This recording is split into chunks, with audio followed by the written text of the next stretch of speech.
Om Shri Sai Ram.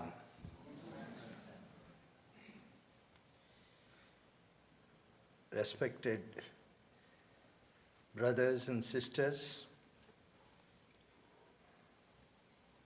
of the state of California and others who have come this evening.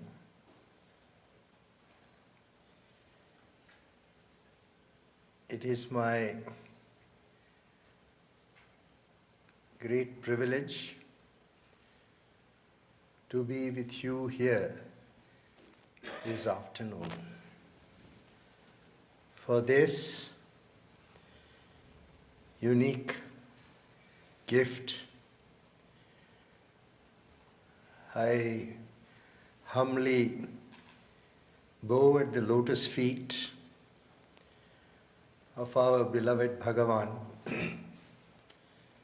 and thank him for making this possible. But for Bhagwan's grace, I would never have been here. It is only his will and sankalpa which makes it possible for anything to be done, and it is his will that today I should be at Anaheim. Am I right? Is this the place? At Anaheim, talking to fellow devotees. Let me also thank the devotees and the office bearers of this Pacific region for all that they have done to make it possible for me to be with you. I am grateful to my brother Narendra Reddy. This was something we talked about quite some time back, that I should come to the United States. To tell you the truth, though I agreed, I had no clue as to whether this would really happen. Until the last minute, we were wavering. I had commitments at Prashanthi Nilayam, and I was not sure how I would be away for this period of time. But again, it is Bhagwan's will and grace which makes all things happen. Today, I would like to divide my talk into three parts. The first part, which I am sure all of you would be interested, is to know what is happening at Puttaparthi, what is happening with the Sai institutions, and whether things are the same as they were before, or is there some change? In order to do that, I would like to make a slight presentation with facts and figures rather than speak subjectively. I think we will let the facts speak for themselves. The second part would be where I would share some thoughts with you on what I believe to be the role of the Sai mission and what I believe should be the role of Sai Devotees. I will intersperse this with experiences and my own learning process. In the last part, with time permitting, would be to take questions on any doubts or any points that you wish to raise. I'll pray to Bhagwan to guide me to answer these questions clearly and truthfully. So to commence the first part, I think I just, with some alacrity, title this A Journey with Sai to the United States, because it is literally that. And it is mainly the wonderful attraction and satsang to be with Sai Devotees, which is the raison d'être for this trip. I think the point we want to address is what is happening at Parthi. And I would like to tell you with facts and figures what is happening in the hospitals, what is happening at our university, what is happening in the ashram, what is happening in the central trust, what is happening with the Seva organization in India. I think you have the knowledge about Bhagwan's hospitals, how he established them, that they are totally free of charge, and his will was that the best medical care should be given free of cost. In fact, Bhagwan had said that it is the birthright of every individual to have free medical care, free education, and free drinking water. And in his lifetime, or in his presence as an avatar in this world, he achieved all of them. So as you know, we have 5 hospitals, the 2 super specialty hospitals at Prashantigram, the 2 general hospitals at Puttaparthi and Whitefield, the other super specialties at Whitefield in Bangalore, and the mobile hospital. So these are the 5 hospitals set up by Bhagwan. Let's look at the Prashanti Nilayam Hospital, and that gives you the figures of the number of patients which were treated in the different departments of that hospital, the cardiology and cardiothoracic surgery, the urology, the plastic surgery, the ophthalmology, the orthopedics, and total throughput of patients. So we have figures for April 2011 and April 2012. So you will see that in almost all cases, the number of patients who have been treated have increased rather than decreased. You can look at other statistics on the various procedures. I don't know if this is visible to all of you. It gives details of the catheterization, diagnostic tests, the interventions, the pacemaker implants, the bypass surgeries, the treatment for valve replacements, congenital surgeries. The urologies, you have the surgery details and the ASWL procedures, the plastic surgeries, the orthopedics department, this number of surgeries, and you will see in this department how the throughput has increased almost by 50%.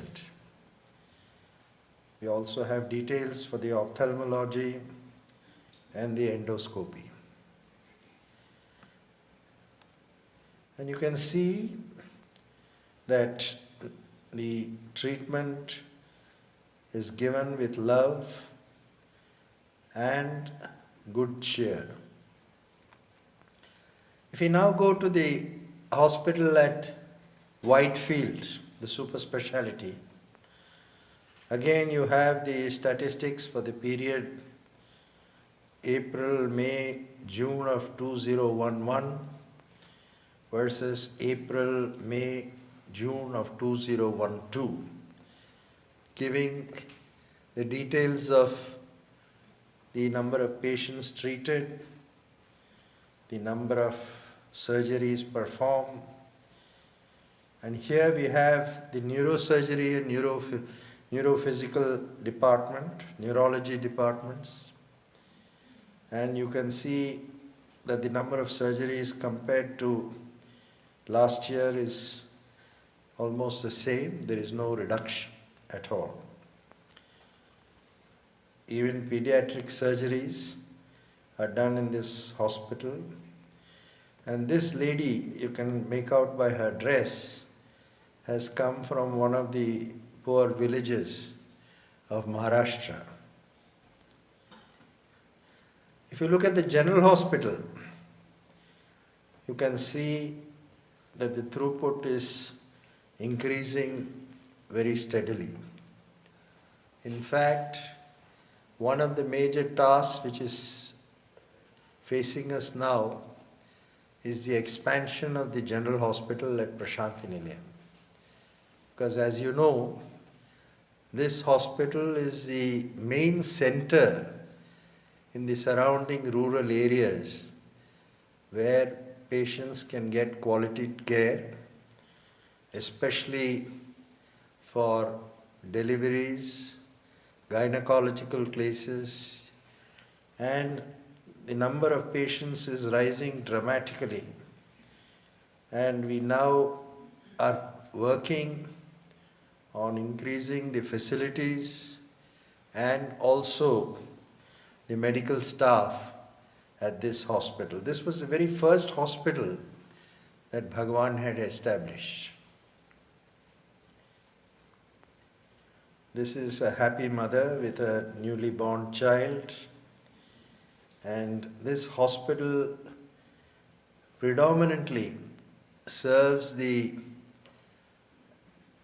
mother and children from the rural areas, and the mortality rate in such cases has dramatically come down after these women started coming to Swami's hospital. If you look at the general hospital in Whitefield, here we have had a little problem that we have shortage in the anesthetic staff.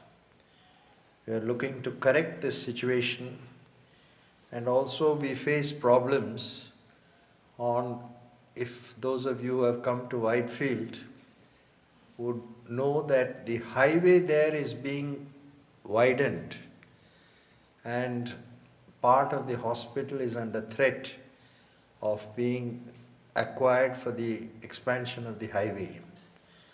So we had extensive consultations as to whether we should shift this hospital within and bring it within the premises of the super specialty where we have plenty of land, and that would also result in several economies of scale. But respecting the sentiments of the doctors And this hospital works on a rather unique model that the number of doctors coming in to do voluntary service far exceeds the number of doctors who are there on the payroll. And all of them have said that they would ensure that within the space they would realign and they would not like to move. So we're working on that now to see that within the existing premises, by relocation and re-engineering, we are able to bring this hospital back, and in fact we'll have to expand the services to the patients. As you know, I don't know whether you're aware, that a substantial number of the patients in this hospital are of Muslim origin. They all have great faith in Bhagwan, and for many decades they have been coming to this hospital with faith and devotion. These are the children who are treated, who are born. They have a good pediatric department. And this is the unique concept which Bhagwan has propounded of a mobile hospital. Because Bhagwan felt that rather than have the patients come to the hospital, the medical facilities should be taken to their doorstep. And this experiment has proved hugely successful. And this hospital is fully equipped with a small operation theatre, with ultrasound, with X-rays, with an electrocardiographic, ECG facilities, and also laboratory facilities for doing various kinds of blood tests. And it is backed up by the facilities at the General Hospital as well as the super specialty hospital. So you can see that in fact, almost all the departments and disciplines are extended to the patients. They have a roster of 500 doctors, many of them outstanding specialists who come and serve in this mobile hospital. They work for a period of 2 weeks each, and they give their service. They stay in Prashanti Nilayam. They go with the hospital into the villages. Complete computerized records are maintained for every patient. So when next month the hospital goes back there, the records of the patient as they were seen the previous months is available for guidance to the doctor who is going to examine those patients. So this facility is unique, that it is not a one-off kind of treatment. It is to ensure continuous monitoring of the patient and to ensure that they get the best care which is possible. If they require any advanced surgeries which are not facilities for which are not available even at the General Hospital or the super specialty hospital, they are taken to other hospitals and treated and looked after. And again, this is all entirely free of cost. So this unique model that we have this roster of 500 doctors who are part of this unique experiment, which has been very successful.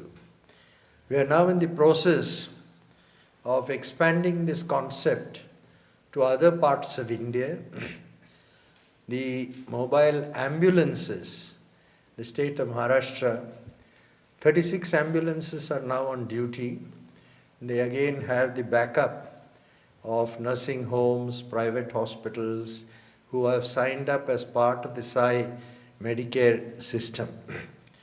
Similar hospitals as the one at Prashanti Nilayam are going to be installed in New Delhi and also at Bhubaneswar, where again they have mobilized doctors to be available to function with these mobile hospitals.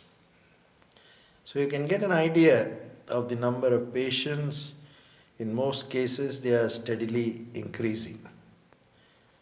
You can look at the various kinds of diagnostic tests which are done, the biochemical tests, the biopsies, the pap smears, the audiometry for ENT, and even for tests on cervical cancer. This hospital also does unique preventive services, health education, and sanitation.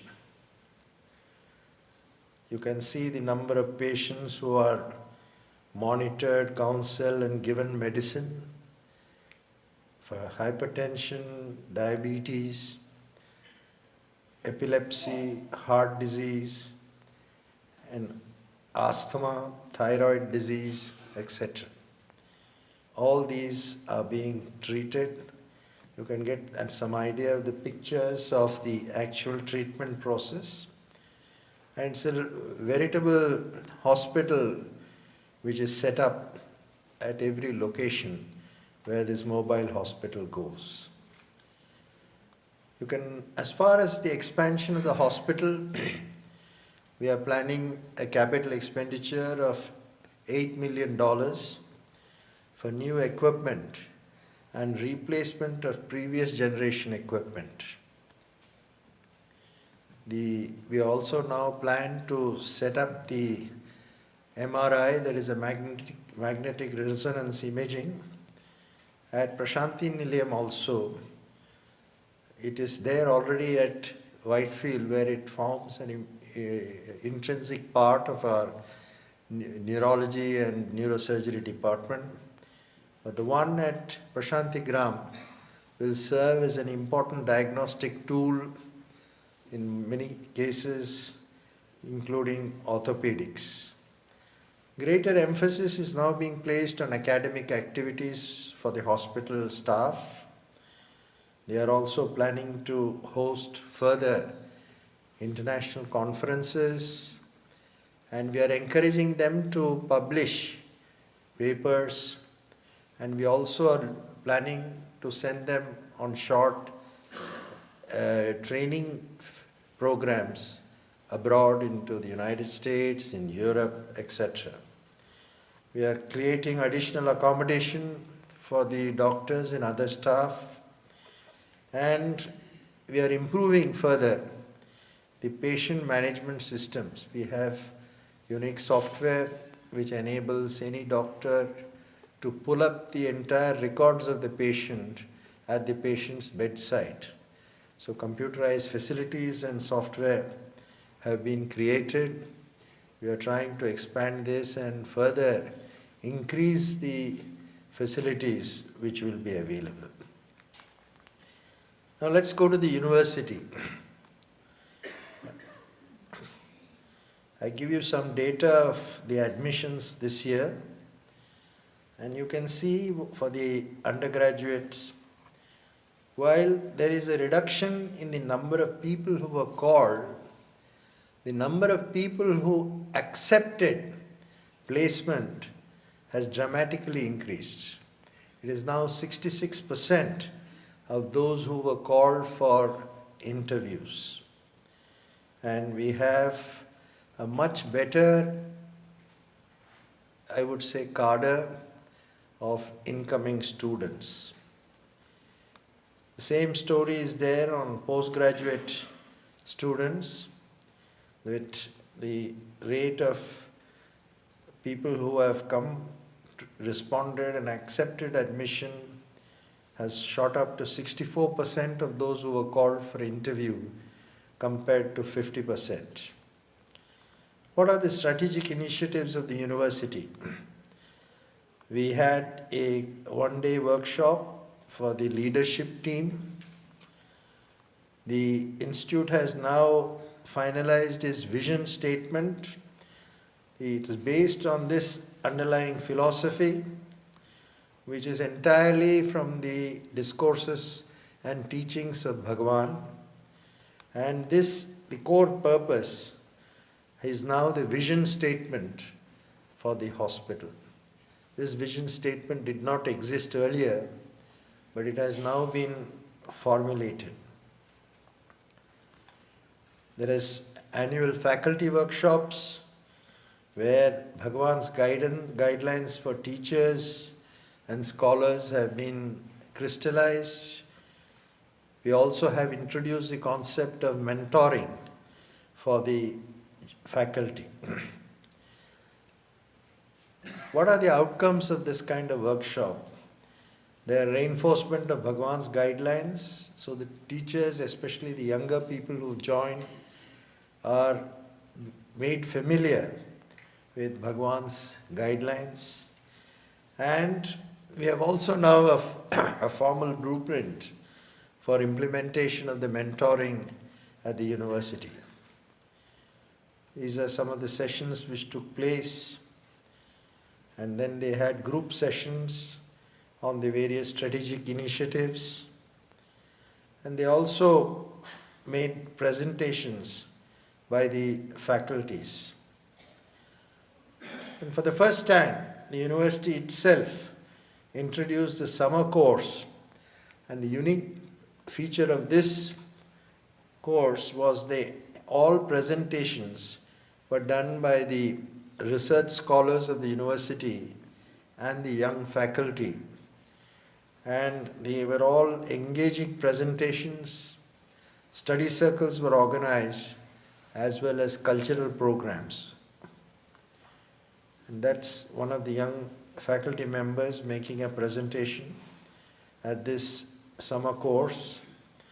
We had all the students from all the campuses, Brindavan, Whitefield, and the new campus at Muddanahalli, and also Anantapur, who participated. This is the new campus, which is now operational. So now the university has the 4th campus at Muddanahalli, and it is operational from 1st June of this year. They run the business management courses, computer sciences courses, and we are now building a new hostel building to supplement the accommodation at this campus. You can get an idea of the scenic layout where this is located, and that's the view of the college. Most beautiful building with wonderful gardens has been created by Bhagwan. This is a view of their library. This is a view of their computer lab. And now there are certain new infrastructure which is being added by the university. They are extending their academic buildings. This is about 65 million rupees expenditure. We are also building an advanced research center for postgraduate students, most of them who are fellows under the Council of Industrial and Scientific Research of the Government of India. We are also building a new hostel extension block. You can see the work going on the campus extension, the hostel extension, and also in the Anantapur campus, a teacher's hostel has been planned for 100 lakhs, that is 10 million rupees, and it's expected to be complete by next June. We have also provided accommodation for these workers, the gardeners and other places who are there. It's about 6.5 million rupees. These are views of the construction as it's going on. And what are the new courses which have been introduced at the university? We now have a Master of Technology in Analytical Methods and Chemical Instrumentation. the Department of Chemistry. We have introduced a new course on Master of Finance in the Department of Commerce with a 2 postgraduate program with an integrated curriculum. We are also introducing the Master of Education, and this is a 2-year program. We are going to now formally introduce a Bachelor of Music. Up to now it was only a diploma course, now we are going to make it a degree course.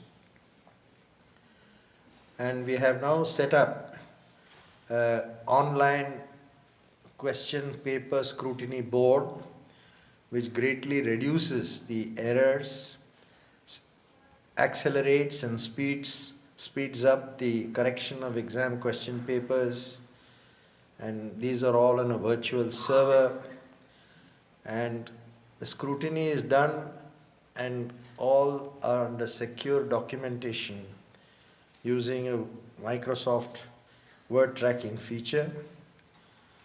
All proofreading is done at one time, and this greatly speeds up the whole process. We are now in the process of introducing a university management system, examination module under development, prototype testing in the winter semester. We also have for the administration a module under preparation. And we hope to complete this whole exercise in 2013/14. And for the first time, we are getting into a research collaboration between the university and the super specialty hospital. There is a new chondrocyte cell culture lab. This will help explore the possibilities of chondrocyte cell culture in treating knee cartilages. That is, it will greatly help people who are suffering from deterioration of the cartilages. And it will greatly reduce the knee replacement surgeries, which are to be done today and also being done at high cost outside. Of course, in the hospital, our hospital is done free of cost, but it will save the trauma of going through a surgical process. And this is now being set up. This is a view of the new laboratory which has been set up by the university within the premises of the hospital. It was inaugurated and started to function. And we see now a large number of the alumni of the university who are joining the Sathya institutions. The Central Trust, the Sadhana Trust, which looks after the bookstall, the books and publication center, the general stores, and also the canteen, and also in the Vidya Vahini program. As far as the school education, we have, the primary schools, the higher secondary school, and now since last year we have taken over the management of the Ishwarama English medium school, which is for day scholars. And you can see the number of students which are admitted, and total 1,560 students have been admitted.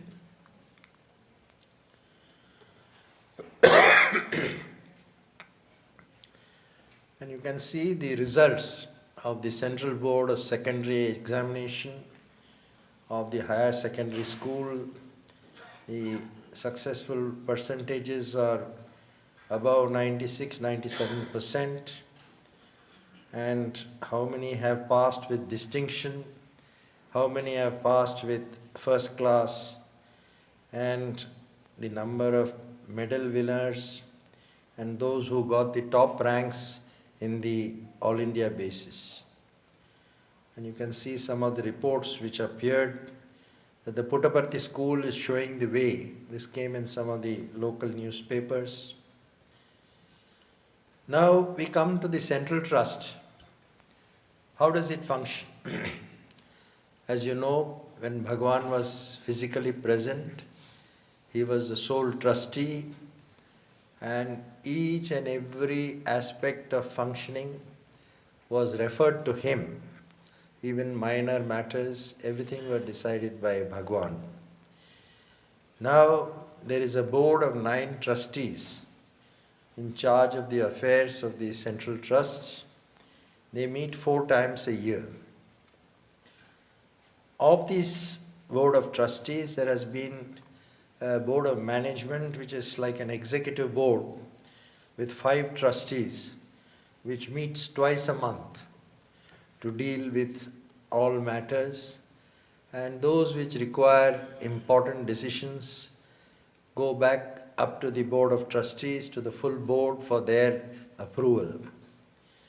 We have set in place good governance practices, including an internal audit system. So all procedures for purchases, for award of contracts, there are detailed procedures now set in place for evaluation, for validation and scrutiny before any contracts are awarded. All the statutory compliances required by the government are being met well in time.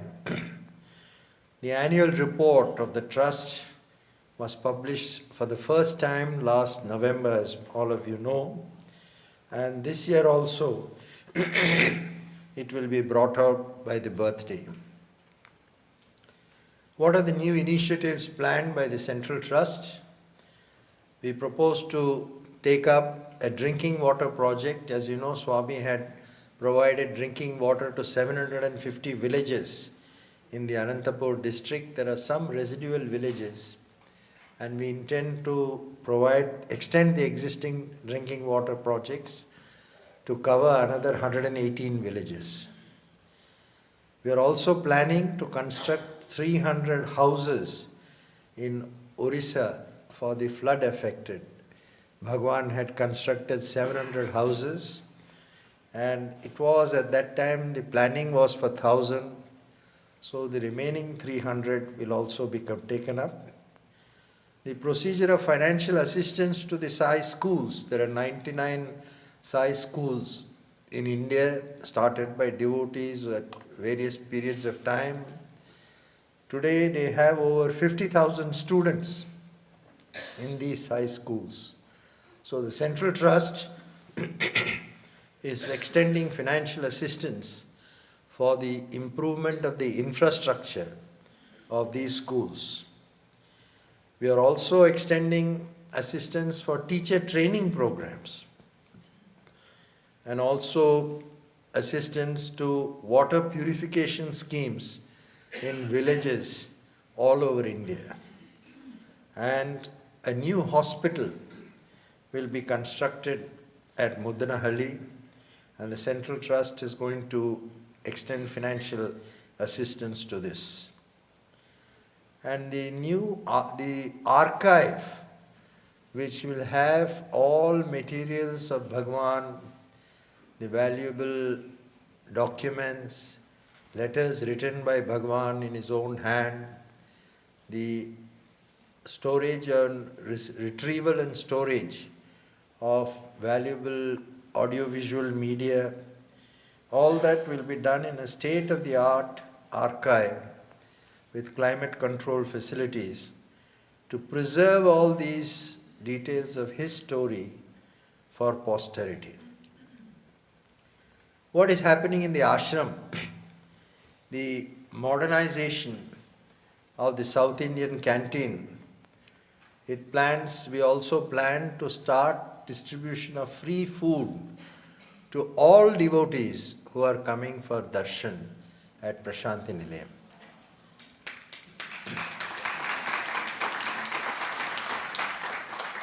So this canteen has also been modernized. The various entrances to the ashram have been relocated for greater convenience for the visiting devotees. In the indoor stadium, they have now new squash courts for the use of the students. And all festivals, whether they are Hindu, Islamic, just last month they observed the Eid festival and the Christian festival, all are observed. And this year, as you know, in Guru Purnima, We had the symposium on the unity of faiths, where we had outstanding speakers from each of the religious faiths who came and talked. We had Swami Dayananda Saraswati, who spoke on Hinduism. We had Professor Vasi, who came from he is the director of Islamic Studies at the Jamia Islamia in Delhi. We had Father Dominic Emmanuel, who is the director of the Delhi Catholic Archdiocese, who came and spoke on Christianity. And also Sri Jairam, Dhammachari Jairam, who spoke on Buddhism. He is from the Mahabodhi Society. All of them paid unique homage to Bhagwan Baba and how he is the center for hope and unity for the future of the world. The students' Gram Seva will again take place during the Dasara celebrations. Nearly 150 villages are covered. Free distribution of clothes, food, all will be done as was being done when Swami was physically present. As far as the Sai organization in India, which I head, we are now taking steps to create the next line of leadership. 2 national vice presidents have been appointed for the organization in India. Younger people are taking charge as state presidents. The first national retreat was held, and the unique feature of this was that all presentations on various subjects were made by youth, and the audience consisted of the senior office bearers of the organization. As a result of this retreat, working groups have been formed to take each of these decisions forward. We have now inaugurated 4 regional training centers. One at Navsari, where our brother Harshad Patel is very active. There's one at Shimla, one at Bhubaneswar, and the other one at Kodaikanal, near Bhagwan's Sai Shruti Ashram. These regional training centers will be used for training the teachers of the Sathya Sai schools and also all our Balvikas and SSE gurus and teachers. And the organization now is involving itself in the improvement of the 99 Sai schools. 600 of the 2,000 teachers have already been trained, and we also have now formed a national council for the Sathya Sai schools. This is the highest policy-making body to have a uniform policy of administration, accreditation for these Sai schools. We had the first review workshop for the Sathya Sai Village Integrated Program, which you know is a holistic program for the development of the villages. Today, 1,150 villages are covered by this SSS VIP program. But this review workshop was to review its working, to make course corrections, and to decide further how we should expand this program. This time, the organization will bring out for the first time an annual report. This annual report will also come out at the same time as the annual report of the Sathya Sai Central Trust. So this will be a printed document, and also it will be available on the website so that people will have a transparent presentation of what the organization is doing, where it is doing, and how it is doing. The India Today magazine brought out this issue of Divine Grace, which many of you may have seen. And in fact, I wanted to tell Dr. Reddy that we have another 1,000 copies which we will make available to him for distribution to all overseas centers. And this was assisted by the India organization. We now have a memorandum of understanding between Radio Sai and the Sathya Sai organization.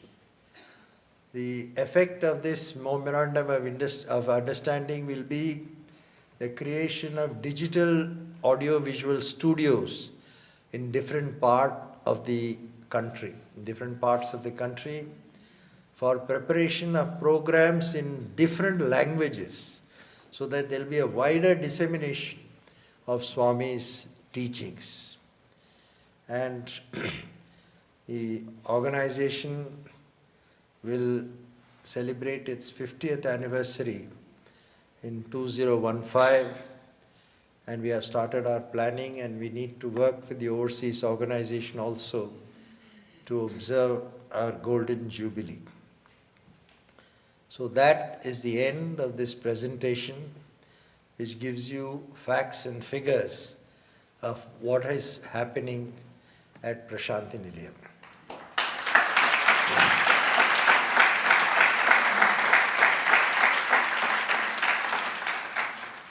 So if you will bear with me, I would like to share some thoughts with you. I think we still have a little time. And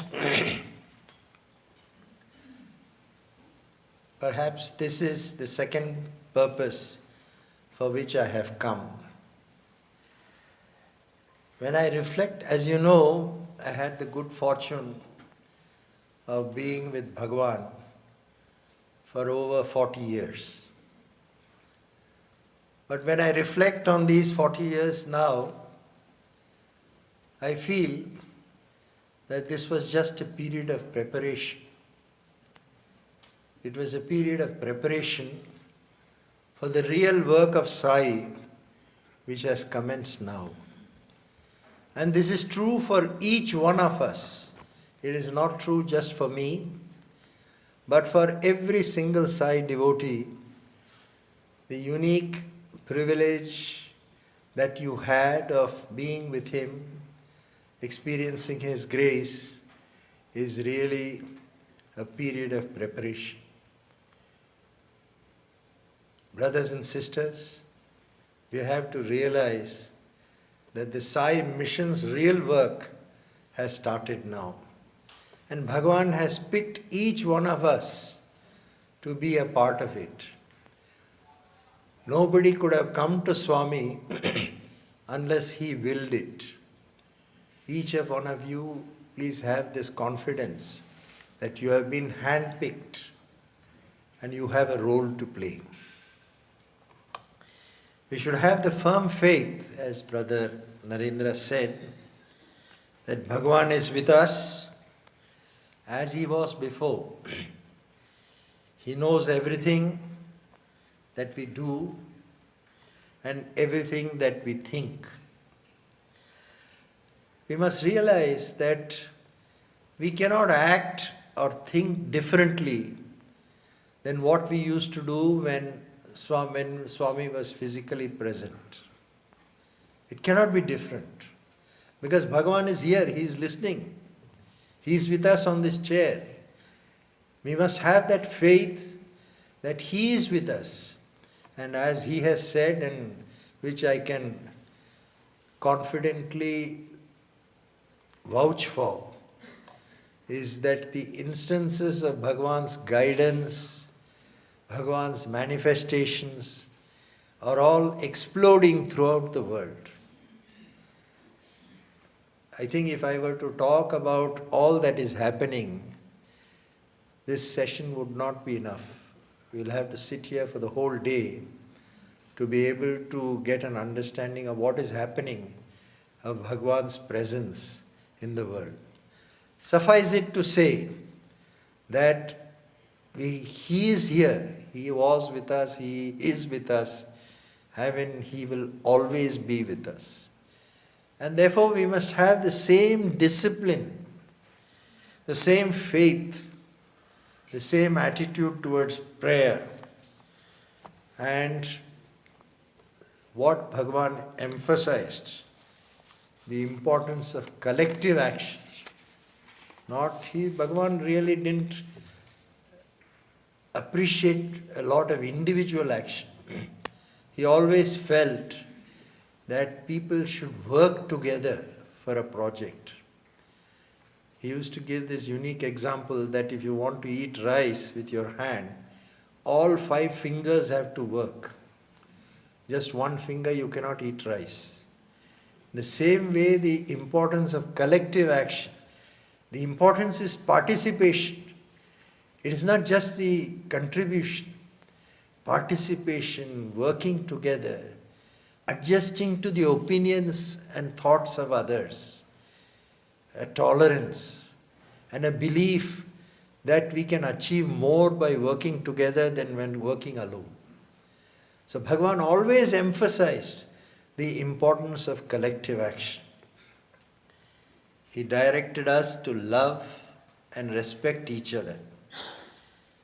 Disagreements have to be resolved face to face with love and humility rather than criticism behind the back.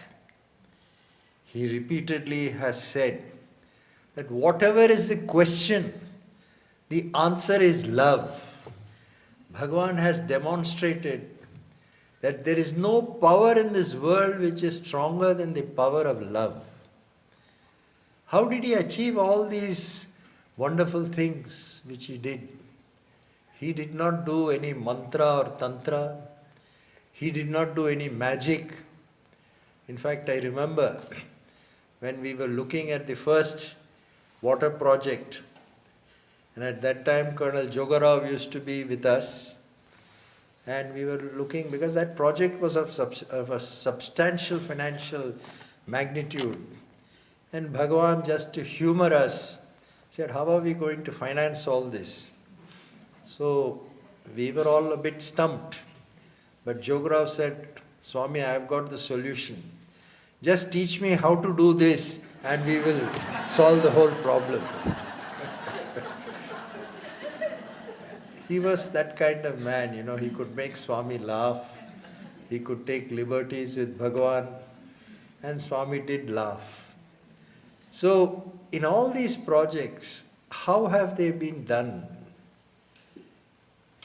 He has used only ordinary people just like people like me and you and several of the other people who were all involved in these projects. But the secret was that he made ordinary people perform extraordinary actions. And how did that happen? Because all were focused on him. All were committed to his work. All had a common purpose. And they worked unitedly.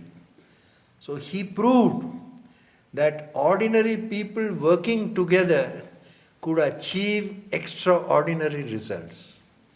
This is the secret which we have to learn within all our organizations, that people working together is important rather than a few high flyers. That's not going to be close to Bhagwan, it will never satisfy him. What is the legacy of Bhagwan? The greatest legacy of Bhagwan is the lamp of selfless love that he has lit in the hearts of millions of people all over the world. Through this, that they realize that he is present wherever his work is done and wherever his name is taken. This is the assurance he has given us, that where my name is taken, where my work is done, I am present. So brothers and sisters, what is the way forward? The way forward is to do his work in greater and greater measure and to take his name more and more. If you want Bhagwan to be with you, to be present, we have to take his name. We have to take the name of Jesus. We have to take the name of Allah. We have to take the name of Krishna. This is not a religious organization. Please be clear about this. The Sathya Sai organization is not a religious organization. It is a spiritual and service organization. It is one which respects all religions, but it is not a religious organization. So we should not feel that, oh, we are a Hindu organization. No, that is not so. It is one which stresses the unique heritage of humanity and human thought. So we have to make our lives his message.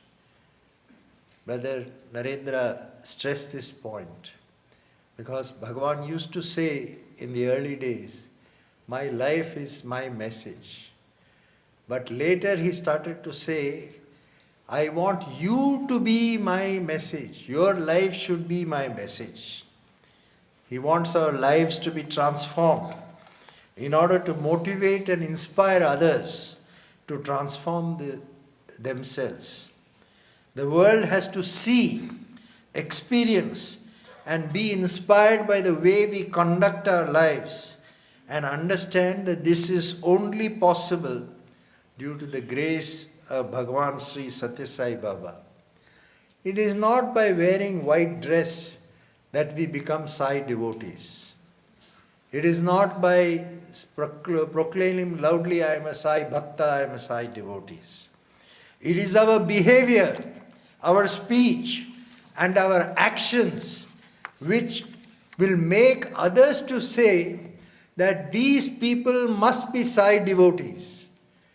So it is in that we have to pay attention, that it is not for us to proclaim that we are Sai devotees. It is for others to say these people can only be Sai devotees.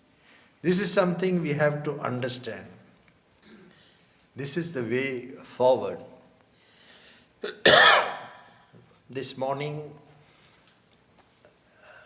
in spite of the jet lag, and I just landed in this country on Monday night in Washington, and last night I came to Los Angeles. This morning somehow Bhagwan gave me the energy to get up bright and early, and I went and sat with Sister Haima and Brother Narendra, and there was a discourse which was on. And what was that discourse? It was the dialogue between Hanuman and Vibhishana. Vibhishana, as you know, was the brother of Ravana, a demon, who came over to Rama because he was totally put off by the evil actions of Ravana. And then Rama accepted him, while others in his camp said, no, it's very dangerous to accept this fellow. May be a spy, he may be a double agent, all that. But Swami said, yes, the words have come from my mouth. Swami said, it is Rama who said that anybody who surrenders to me, I will always accept. So Vibhishana was accepted in the camp of Rama, and he was there for some time. Then one day he was quite downcast and saw Hanuman sitting alone, and he went and talked to him. And he told Hanuman that you are indeed fortunate. You are so close to Swami. You are able to converse with him daily. You are having his darshan so often. I have pined for him for so many years, but still his grace is not on me. Though he has accepted me, he does not smile at me, he does not talk to me. These things are common to what all of us have undergone with Bhagwan very often. So what is it, what should I do to get that kind of grace? So Hanuman replied, yes, Vibhishana, you have been taking Rama's name, but have you ever done any of Rama's work? Unless you do Rama's work, just taking his name is not enough. And then we listen to the discourse where Swami emphatically said that unless you do Sai's work, there is no place for you here. Not to just come and sit on the veranda and then just sit without doing any work, as Brother Narendra talked about our Gopal Rao, who at that age went and served water in the canteen. So something we have to do with faith and dedicating that work to Swami. Swami's work is not only in Puttaparthi, Swami's work is everywhere. Any opportunity for service in any place, that is Sai's work. Look out of the window. There is no hell or heaven. Hell is in this world when you look out of the window and see the suffering of the people, even in America, the land of the free and the land of the American dream. Still, there are people who are suffering. There are people who are needy. Not everybody has got achieved and realized the so-called American dream. They need help. There's enough opportunity to do Seva. And there is no person in this world who's incapable of Seva or service. Even on your deathbed you can do service.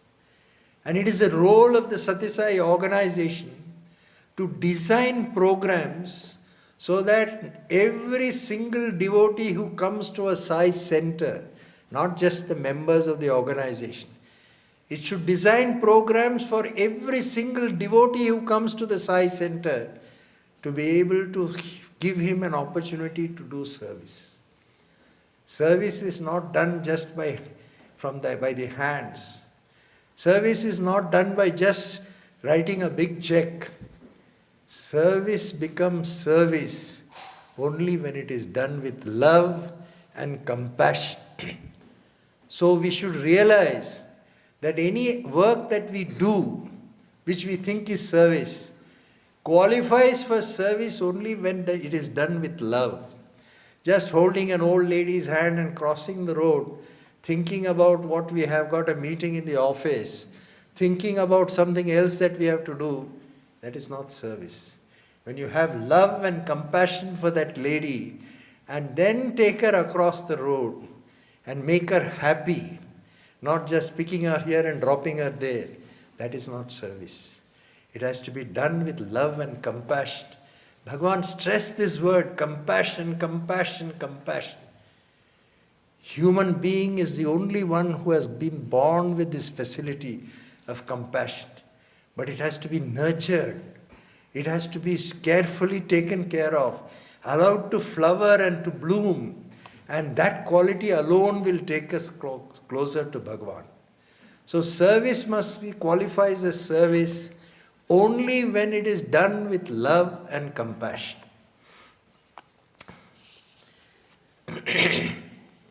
We had been talking about some of our experiences with Bhagwan. Each one of us had had some unique experiences. And we should now is the time to reflect and recapitulate these signs of divine grace. Oh, Swami saved me. Swami got me a job. Swami took care of my health. At that time, the obvious purpose seemed to be that. That is not the entirety of it. Now is the time to reflect on all that. It had a teaching. It had an inner message. It had an inner significance, which is the time when we have to recapitulate and think and enjoy again in our hearts in the depths of silence. Only in the depths of silence can we hear the voice of divinity. You cannot hear it when you go on chattering away. In those depths of silence, sit by yours. Ekantam, that word is just said in Sanskrit. Be alone. Cultivate the capability and the capacity to sit alone and be silent and then reflect. Remember, rejoice that experience with Bhagwan, and then try to probe what was the message. Was it just that Swami saved my life, or was there something else also which I have overlooked? Now is the time to reflect and recapitulate. That act was not just a proof of his divinity, not just to demonstrate his omnipresence, omnipotence and omniscience, but it is a teaching. And now we should see, and if we were to compare it with academics, I would say that it is the doctoral degree in Bhagwan's cosmic university. I would like to share with you an experience which taught me an important lesson. Once when I was in a remote northern Indian state, some of the village people came to me and said, "Oh, you people in Puttaparthi are all very, very fortunate. You are so close to Bhagwan, while we are the unfortunate ones. We are so far from this divine avatar. What a terrible bad luck we have." So when I came back to Prashanti Nilayam, I mentioned this to Bhagwan and wanted to know what was the real correct situation. Bhagwan laughed and he said, "Srinivas, the real fact is that many of the people here in Prashanti Nilayam who are physically close to me are spiritually very, very far from me. And many of the people who are physically very far from me are near and dear to me. So let us not feel that you are here in Los Angeles, 10,000 miles away from Prashanti Nilayam, and that you are far from Bhagwan. Oh, Bhagwan is here. He is in your heart. The distance is between yourself and your heart. You are close to Bhagwan if you do his work, if you take his name, if you have the faith that Bhagwan is with you, in you, around you, and will always be with you. So this is the quality which we should cultivate. And we should understand. My sister asked me one question yesterday which I did not reply then because I was going to reply to it today. We do not serve Bhagwan by building temples to him. People want to build side temples. We don't serve him by that. Bhagwan never wanted temples to himself. What we should do is to build community service centers so that through these we are able to extend the message of Bhagwan of serving society. Yes, you can have in that center a bhajan hall. You can put definitely an altar for Swami where you extend your worship to him. But do not call it a Sai temple. It is a Sai community service center. You can give another name if you want in America. But do not believe that in order to perpetuate the faith and belief in Bhagwan, we have to build Sai temples. Please pardon me if I've hurt some feelings of yours, but I wanted to share with you my frank thoughts on this matter.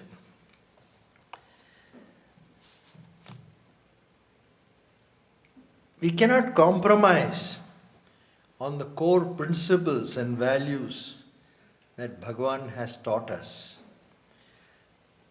And at the same time, just like the battlefield of Kurukshetra, where the big war took place during the Mahabharata, where Krishna taught the Bhagavad Gita to Arjuna, we have to realize that this world is our Kurukshetra. We have to strive to make it a Dharma Kshetra, that is a place of Dharma. This is our role. We have to be active and engage this. We have to boldly engage with the world. We have to understand that we are a part of the society. And we have to perform our sadhana in it, not away from it. Our organizations and institutions must have the faith, confidence, and courage to be more open to the world with all its vicissitudes. We must constantly pray to Bhagwan that we must be in the world and at the same time not in it. This is the anachronism. This is the dilemma. But it is a divine dilemma. And Bhagwan will help us to understand and play our role in that. We must realize that we transform ourselves first, and by that we can transform the world and not get drowned by the world. It is here that we have to follow the Master, face the devil, fight to an end, and finish the game. We cannot be away from society. We should not feel, no, if we get involved in society, it is going to be very difficult to preserve our principles. No. We must have the faith that Bhagwan is with us. We have to work in society. We should not be away from society. No one should come to any Sai institution and go away dejected. No one should feel unwanted. There is room for all in the Sai world. Everyone has a role to play. It is the duty of those who have been fortunate to have been with Bhagwan to make this possible for all. We should not be selfish. I've got Bhagwan with me, I had him with me, he has given me so much grace. Why should I now try to extend this camaraderie, this unique communion to others? That is wrong. You will be really misusing the grace and the legacy of Bhagwan if you try to keep it to yourself. We cannot be dogmatic, fastidious, and fanatic. We have to radiate love towards all, even to those who apparently do not wish us well. Bhagwan has amply demonstrated, I repeat again, that love is the greatest energy in this world. Love can change all, even your worst enemy can change if you have the love towards him. This message Bhagwan repeatedly taught us, and we should have faith in it. That is not just by avoiding this person, I don't like him. No. We should have the faith to extend to him selfless love. You may be rebuffed, you may be put aside, the response may not be good. Repeatedly with love. Do not lose your temper. And you will find that repeated blows by the chisel of love will break even the hardest rock.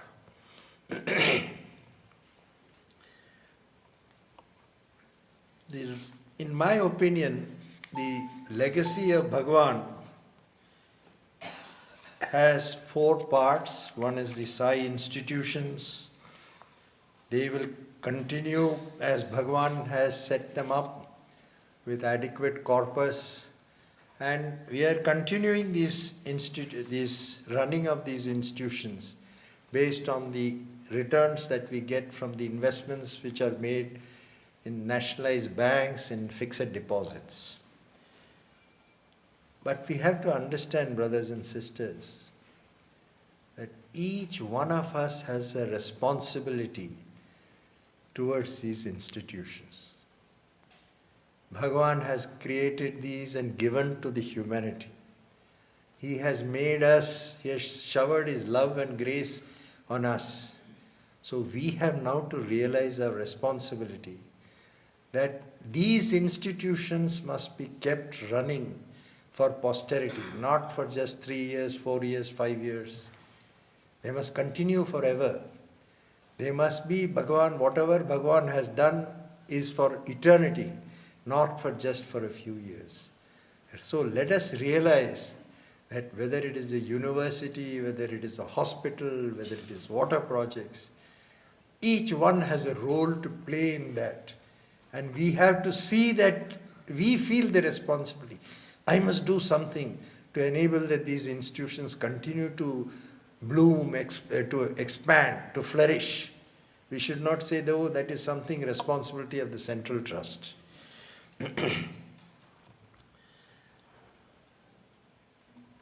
The second part of Bhagwan's legacy is, as I said, love. This love which has been lit in the hearts of millions of people is translated verily into love in action all over the world. Here also so much work is going on, whether it is in Haiti or in Guinea or Colombia or anywhere else. So much good work is being done by the organization all over the world. So really, what makes us do it? It is because of the love and compassion which Bhagwan has placed in our hearts. It is only that which makes us motivate ourselves to perform these actions of service. This love transforms our lives. Life acquires a new meaning. This is a new path of what one could call Prema Yoga, which to Sai Devotees embodies all the other yogas, whether it is Karma Yoga, Bhakti Yoga, Jnana Yoga. And we feel that this Prema Yoga is superior to all other yogas, and it is the path for liberation. We must have the confidence that if we want to be liberated from this circle of birth, of life and death, the only real way is through prema, selfless prema. Prema translated into service. Prema translated into spirituality. Spirituality and service are the two legs on which we go. If you are more spiritual, you do more service. If you do more service, you are able to be more spiritual. And we must understand an important part of Bhagwan's legacy for mankind is education. What he has given in the form of SSEHV, SSE, is something unique. We should not squander this unique heritage which Bhagwan has given. It must flower, it must expand. We have to see that we make this an important part of the working of every single Sai center. Last and foremost, I feel Bhagwan's legacy to us is the Sathya Sai organization. It is a unique institution. There is no institution in the world like the Sathya Sai organization. It is one which Bhagwan has created not because he needed it. He has created it as an instrument to enable each one of us to perform our sadhana, our seva. It helps us to redeem ourselves. So we must understand that doing organization work is really doing divine work. You must have that confidence. It is not that, oh, it is this something else. No, no, no. When you are doing organization work, you are doing divine work. You must have this confidence and faith.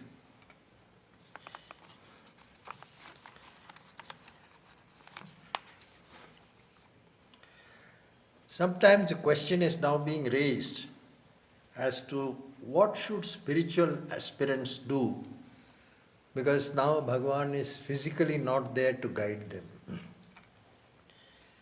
I think the answer to this is that there is a wealth of guidance in the writings and discourses of Bhagwan. These can certainly serve as guideposts on one's spiritual sadhana.